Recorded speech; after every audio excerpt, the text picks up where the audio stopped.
Hunt, aka the Next Gen Librarian, back with another episode of Tech APPetizers.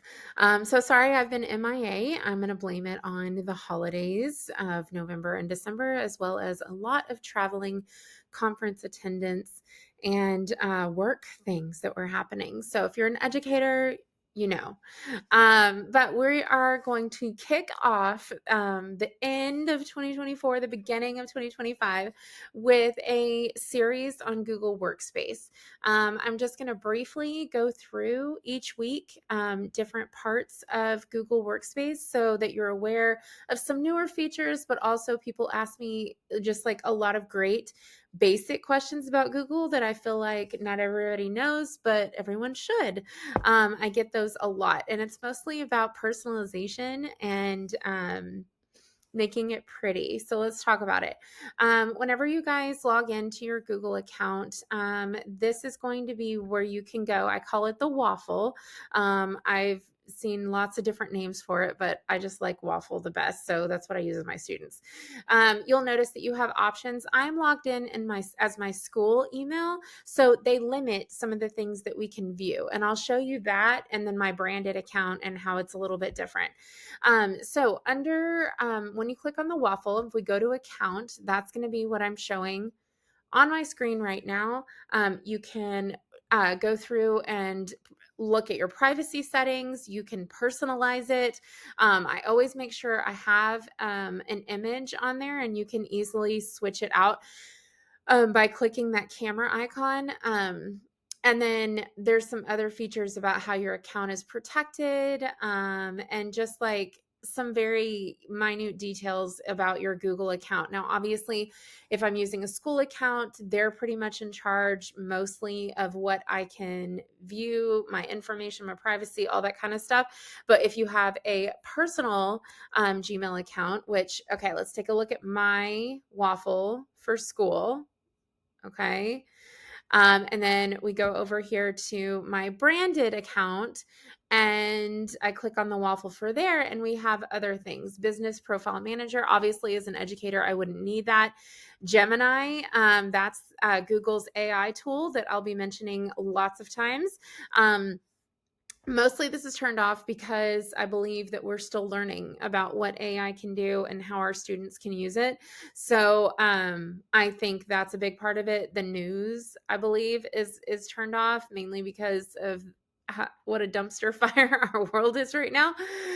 So just lots of different other options that you can get as a personal Google account as opposed to a school Google account or educator account.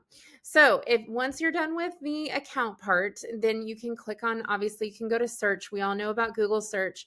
So that is obviously search is an option that you can go to anytime. I use Google for searching all day long. And then now they've added their Gemini AI feature into the search as well. You'll see anytime you see like the little star, let me show you what it looks like. Anytime you see these little stars, it's generally AI involved. You'll see it if you use Canva. They have the little Canva magic tool that kind of looks something similar. So just know that AI is being used in that regard.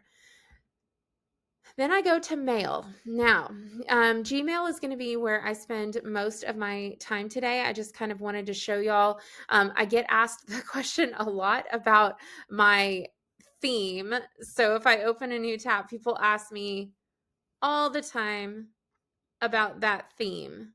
And it's real easy to Google Google themes, and then you can search through theirs and you can choose any that you like. Obviously, I'm doing a New Year's theme right now, a winter theme. But when you're in Gmail and you just want their Gmail to look different and have a different background, you click on settings.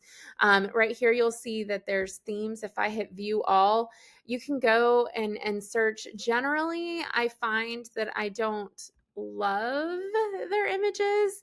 You'll notice that I did choose one for this that's like a winter or wintry kind of theme.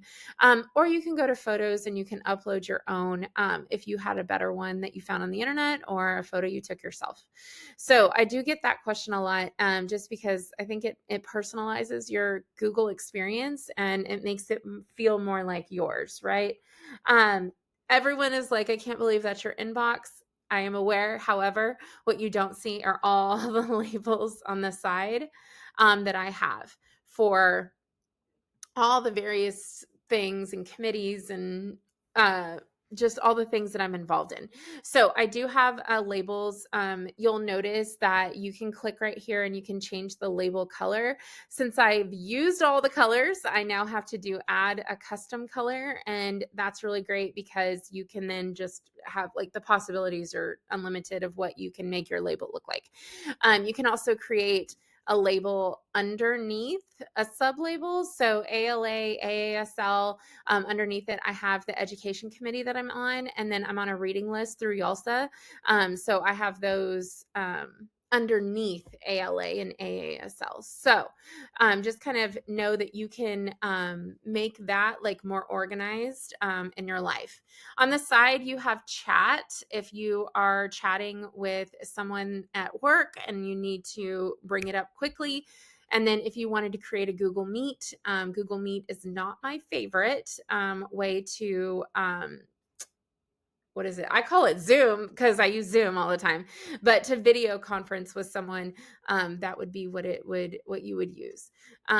Over here is if you click this little arrow, because if you don't see it on yours, you would need to click the side panel arrow.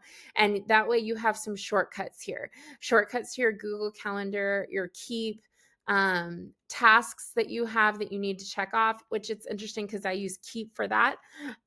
If you want to look at your contacts, and then down here, if you click the plus sign, you can get add-ons. So with the, rollout of AI, I have added some add-ons that have been real helpful. Form Builder Plus, Work GPT for Workspace. So it's like Chat GPT, but for Google. And then an email, Chat GPT and Gemini for Gmail. So these two are very similar, but this one's more specific to email. So that was like so much information. I'll throw in real quick in the settings. You can also change your signature. You can have multiple signatures if you'd like. This one has my business card, the link to my library website, my schedule availability, and then if students need to pay for a book. And then down here, you can add a vacation responder. And you can change what you want it to say, and then make sure anything you do change, you hit save.